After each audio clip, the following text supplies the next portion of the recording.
The interstate highway system is a network of freeways here in the United States that covers over 48,000 miles. There are many high and low points along the interstate highway system, and in today's video we're going to be checking out the top 5 highest points along the interstate highway system. And for some reason, I have a feeling that one state is going to be dominating most of this list. In 5th place is Interstate 70 in Utah at an unnamed summit along the Wasatch Plateau. Interstate 70 in Utah is one of the most rural drives along the entire system and features a stretch of highway over 110 miles without food or gas, which is the longest on the entire interstate highway system without services. Despite the rural nature of the road, it is one of the most beautiful drives in the entire country, and this unnamed summit has gone by a few names that I have found on the internet, such as Immigrant Pass and Salina Canyon Summit. While this mountain pass has no official name, it does serve as the boundary between the Great Basin to the west and the watershed of the Colorado River to the east. The official elevation of this unnamed mountain pass in Utah along I-70 is 7,886 feet, or 2,403 meters above sea level. In 4th place is Interstate 70 in Colorado at Floyd Hill.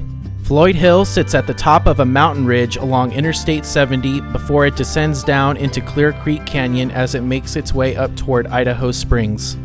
Interstate 70 gains over 2,000 feet in elevation from the western Denver suburbs all the way up to the top of Floyd Hill.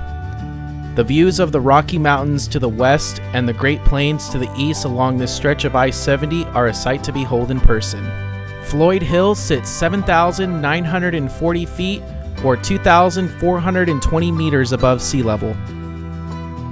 In 3rd place is Interstate 80 in Wyoming at Sherman Summit.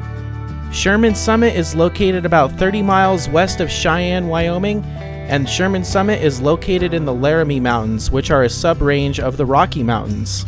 Sherman Summit is named after Civil War General William Tecumseh Sherman. Sherman Summit has also served as the highest point along the historic Lincoln Highway, which was the first transcontinental highway in the history of the United States. And there's even a statue of Abraham Lincoln, the highway's namesake, that greets you as you pass over Sherman Summit along Interstate 80. And there's even a monument there dedicated to the Lincoln Highway itself, which is worth checking out. Sherman Summit is the 3rd highest point on the interstate highway system and is also the highest point on Interstate 80, and it sits 8,640 feet, or 2,633 meters above sea level. The 2nd highest point on the interstate highway system is Vail Pass in Colorado. Vail Pass sits about 10 miles east of Vail and about 75 miles west of Denver along I-70 in Colorado. Vail Pass was one of the most challenging and expensive stretches of interstate ever constructed and is considered an engineering marvel on the interstate highway system. The pass connects many of Colorado's ski resorts in the Rocky Mountains and is a vital transportation corridor.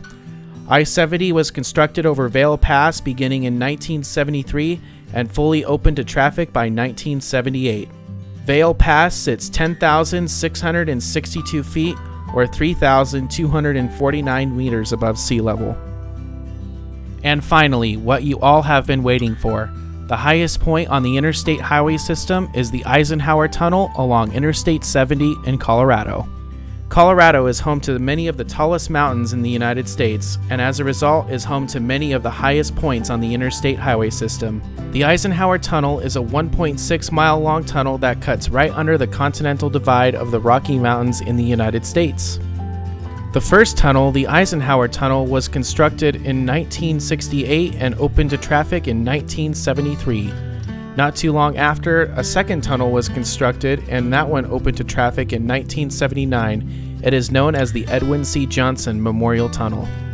The Eisenhower Tunnel is named after U.S. President Dwight D. Eisenhower, who played an instrumental role in the creation of the interstate highway system that we know and love here in the United States. And the Johnson Tunnel is named after Edwin C. Johnson, who rallied behind an interstate highway being constructed in Colorado west of Denver across the Rocky Mountains. If both men were alive today, I would like to think that they would be extremely proud to see what the interstate highway system looks like today and the many accomplishments that we as humans have created, especially with the creation of the interstate highway system and all the challenging terrains that it crosses here in the United States. with the Rocky Mountains, of course, being home to some of the most beautiful and breathtaking scenery, and also home to some of the most challenging parts of the construction of the interstate highway system. The Eisenhower and Johnson tunnels top out at 11,158 feet, or 3,400 meters above sea level, and are the highest vehicular tunnels here in North America. So one thing that stands out while doing this video is that you probably noticed that the top 5 highest points on the interstate highway system are along just 2 interstates, with Interstate 70 having 4 of the top 5, and then of course Interstate 80 having the 3rd highest point on the interstate highway system. And another thing that's probably noticeable too while looking at this video is that all of the highest points on the interstate highway system are in the vicinity of the Rocky Mountains, which are the tallest mountain range in the contiguous United States. Other mountain ranges in the United States, such as the Sierra Nevada mountains of California, do feature Interstate 80 over the Sierra Nevada mountains there at Donner Summit, but Donner Summit doesn't even crack the top 10 highest points on the interstate highway system. I really hope you guys enjoyed this short little video here. I just wanted to show you guys what the highest points on the interstate highway system look like. Do you want to see more videos like this in the future? Please let me know in the comments. I hope you all have an amazing day, and take care everyone. Thank you so much for watching.